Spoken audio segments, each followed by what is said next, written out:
جس شیطان سے تم ڈرتے ہو اس سے بھی زیادہ خوفناک سفر قبر کے بعد شروع ہوتا ہے۔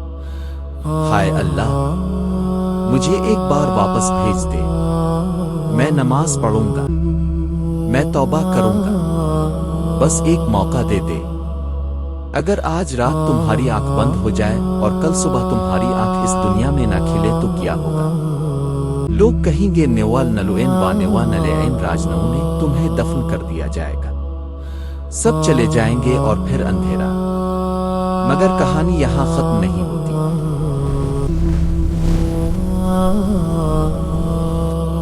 قبر کے بعد ایک سفر شروع ہوتا ہے، ایسا سفر جہاں نہ فون چلے گا نہ پیسہ، صرف تم اور تمہارے اعمال۔ اللہ اکبر! آج ہم جانیں گے قبر سے برزخ تک وہ سفر جو ہر انسان کو اکیلے ہی طے کرنا ہوتا ہے۔ سوال بس اتنا ہے کہ کیا تم تیار ہو؟ ایک لمحے کے لیے سوچو، تم اپنے بستر پر لیٹے ہو، رات کے 3 بج رہے ہیں، کمرہ وہی ہے، سانس آ رہی ہے اور جا رہی ہے، مگر ایک بار جو وہ سانس گئی واپس نہیں آتی۔ اور اسی لمحے جب دنیا کے لیے بس ایک اور موت ہوتی ہے، تمہارے لیے ایک نیا جہاں شروع ہوتا ہے۔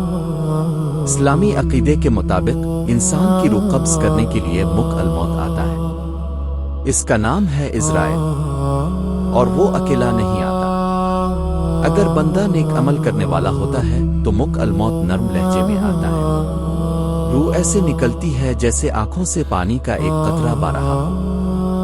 لیکن اگر انسان گناہگار ہو تو حدیث میں آیا ہے کہ روح کو ایسے کھینچا جاتا ہے جیسے کانٹوں سے بھری جھاڑیوں سے بھیگا ہوا کپڑا نکالا جائے، ایک ایک کر کے۔ اب سوچو اس وقت تم کہاں کھڑے ہو؟ اللہ ہم سب کو قیامت کے عذاب سے بچائے۔ کمنٹ میں لکھو آمین۔ جیسے ہی روح جسم سے نکلتی ہے وہ اکیلی نہیں ہوتی۔ اگر وہ متقی ہو تو آسمان کے فرشتے اسے ہاتھوں میں اٹھا کر اوپر لے جاتے ہیں۔ حدیث میں رسول اللہ صلی اللہ علیہ وسلم نے فرمایا کہ نیک روح کو کاپور کی خوشبو ملتی ہے، خوشبو میں لپیٹا جاتا ہے، اور جب فرشتے اسے لے کر پہلے آسماں پر پہنچتے ہیں تو کہتے ہیں مرحبا، یہ تو نیک روح ہے، یہ کامیاب ہو کر آئی ہے۔ پھر آسماں کا دروازہ کھل جاتا ہے، ہر آسماں پر لوگ پوچھتے ہیں یہ کون ہے، یہ کس کی روح ہے؟ یہ فلاں ابن فلاں کی روح ہے، اور فرشتے کہتے ہیں مرحبا، خوش آمدید، یہ تو اپنے رب کو راضی کر کے آئی ہے۔ لیکن دوسری طرف اگر روح گناہگار ہو تو اسے ایک بدصورت بدبودار کپڑے میں لپیٹا جاتا ہے، اور جب وہ پہلے آسماں کے دروازے پر پہنچتی ہے تو دروازہ بند ہو جاتا ہے اور وہ روح زمین پر واپس گرا دی جاتی ہے، سیدھا قبر کی طرف۔ یہاں رسول اللہ نے فرمایا پھر انہوں نے سورۃ الحج کی آیت پڑھی، اور جو اللہ کے ساتھ شرک کرے تو گویا وہ آسمان سے گر گیا، پھر اسے پرندے اٹھا لے جائیں، ہوا دور لے جائیں۔ یہ وہ جگہ ہے جہاں ہر انسان پہلی رات اکیلا ہوتا ہے۔ سوچتے ہیں ہم قبر صرف ایک گہری زمین ہے، مٹی، اندھیرا، خاموشی، مگر رسول اللہ صلی اللہ علیہ وسلم نے فرمایا کہ قبر تو جنت کے باغوں میں سے ایک باغ ہے یا جہنم کے گڑھوں میں سے ایک گڑھا۔ جیسے ہی جنازہ دفن ہوتا ہے، جیسے ہی قدموں کی آوازیں دور ہوتی ہیں، 2 فرشتے آتے ہیں، منکر اور نکیر۔ وہ آتے ہیں اور سیدھے تمہارے سامنے بیٹھ جاتے ہیں۔ ان کی آواز بجلی کی گرج کی طرح ہے، ان کی آنکھیں چمکتی ہوئی بجلی جیسی ہیں، اور ہاتھ میں ایسی چیز ہے جو پہاڑوں کو بھی توڑ دے۔ تمہارا رب کون ہے؟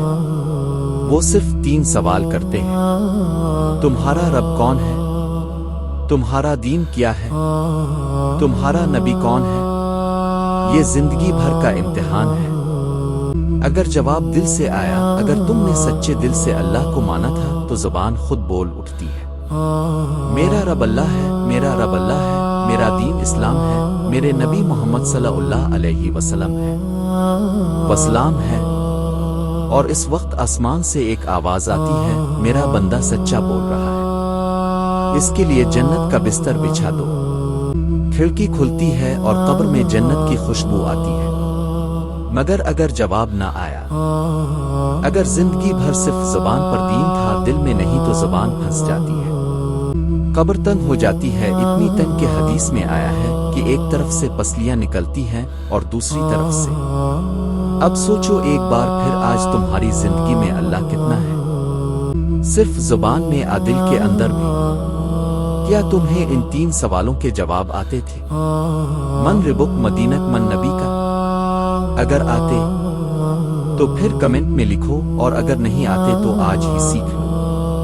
برزخ ایک ایسا لفظ ہے جو بہت لوگ سنتے ہیں مگر بہت کم سمجھ پاتے ہیں۔ برزخ کا مطلب ہے پردہ درمیان کی جگہ، ایک دنیا جو موت کے بعد شروع ہوتی ہے اور قیامت تک چلتی رہتی ہے۔ سورۃ المامنون میں اللہ فرماتا ہے کہ ان کے آگے ایک پردہ ہے جب تک وہ اٹھائے نہیں جائیں گے۔ یہ دنیا قبر صرف اس کا ذریعہ ہے، اصل تجربہ برزخ ہے۔ اب یہاں کچھ باتیں ہیں جو بہت کم لوگ جانتے ہیں۔ پہلی بات یہ ہے کہ برزخ میں وقت کا احساس دنیا جیسا نہیں ہوتا۔ ہم سوچتے ہیں قیامت بہت دور ہے، شاید ہزاروں سال، پھر مجھے برزخ میں ایک لمبی نیند آئے گی۔ لیکن قرآن میں کہا گیا ہے کہ قیامت کے دن جو لوگ اٹھیں گے وہ خود کہیں گے کہ ہم صرف ایک دن کا کچھ حصہ رہے۔ یعنی نیک لوگوں کے لیے برزخ اتنا آسان اور خوبصورت ہوگا کہ قیامت کا دن آئے گا اور لگے گا یہ سب کچھ صرف ایک نیند تھی۔ لیکن گناہگار خود کہیں گے کاش ہم مٹی ہوتے۔ دوسری بات یہ ہے کہ برزخ میں اعمال کا سلسلہ بند ہو جاتا ہے سوائے 3 چیزوں کے۔ رسول اللہ صلی اللہ علیہ وسلم نے فرمایا کہ جب انسان مر جاتا ہے تو اس کے اعمال کا دروازہ بند ہو جاتا ہے صرف 3 چیزوں کے علاوہ، یعنی وہ درخت جو تم نے لگایا مسجد، وہ اس کے لیے چل رہا ہے، جو خون تم نے ڈونیٹ کیا وہ چل رہا ہے، جو مسجد تم نے بنوائی وہ چل رہی ہے، موت کے بعد بھی، مگر اگر یہ 3 نہیں تو دروازہ بند۔ یہ سب سن کے دل گھبرا جاتا ہے نا؟ مگر رسول اللہ صلی اللہ علیہ وسلم نے صرف ڈرایا نہیں، امید بھی دی۔ کچھ لوگ ہیں جنہیں اللہ نے قبر کے عذاب سے معاف کر دیا۔ پہلا وہ شخص جو اللہ کی راہ میں شہید ہوا۔ حدیث میں آتا ہے کہ شہید کی روح سے بھی منکر نکیر کے سوالات نہیں ہوتے، وہ سیدھا جنت کے دروازے پر ہوتا ہے۔ دوسرا وہ شخص جو سورۃ ملک روزانہ رات کو پڑھتا تھا۔ رسول اللہ نبی کریم صلی اللہ علیہ وسلم نے فرمایا کہ یہ سورہ جو شخص پڑھتا ہے اسے قبر کے عذاب سے نجات ملے گی۔ روزانہ رات کو صرف 30 آیات پڑھنا کافی ہے۔ تیسرا وہ شخص جو جمعہ کے دن رات میں میرے حدیث میں آیا ہے کہ ایسا شخص قبر کے فتنے سے محفوظ رہتا ہے۔ چوتھا وہ جو ماں کی آنکھ سے آنسو گروا کر مرے، یعنی جو اپنی ماں کی خدمت کرتا رہا ہو۔ یہ سب روایتیں ہیں جو رسول اللہ صلی اللہ علیہ وسلم نے خود بتائی ہیں تاکہ ہم تیاری کر سکیں۔ سوچو آج ہی فرشتے موت آئے، کیا ہم تیار ہیں؟ تمہاری زندگی، تمہارے اعمال، تمہاری نیت وہ سب کچھ بتاتا ہے جو تمہاری زبان کہتی ہے۔ ایک دعا ہے جو رسول اللہ صلی اللہ علیہ وآلہ وسلم خود مانگا کرتے تھے، اللّٰہ ہموا آنو اسنلا کے حسن الختم میں، اے اللہ مجھے اچھی موت نصیب فرما۔ اگر یہ ویڈیو دیکھ کر تمہارے دل میں کچھ ہوا تو سمجھ لو کہ یہ اللہ کی طرف سے ایک اشارہ ہے، وہ دروازہ ابھی کھلا ہے جو برزخ میں بند ہو جاتا ہے۔ آج معافی مانگو، آج نماز پڑھو، آج کسی سے صلح کرو جو تم سے ناراض ہے، آج سورۃ ملک پڑھو سونے سے پہلے، کیونکہ کل کی کوئی گارنٹی نہیں مگر آج ہے۔ اگر آپ کو ویڈیو اچھی لگی ہو تو چینل تحفہ محمد کو لائک، سبسکرائب اور کمنٹ کرنا نہ بھولیں، یہ سب صدقہ جاریہ ہے، آخرت میں کام آئے گا۔ اللہ ہم سب کو اللہ کے عذاب قبر سے بچائے۔ کمنٹ میں لکھیں آمین۔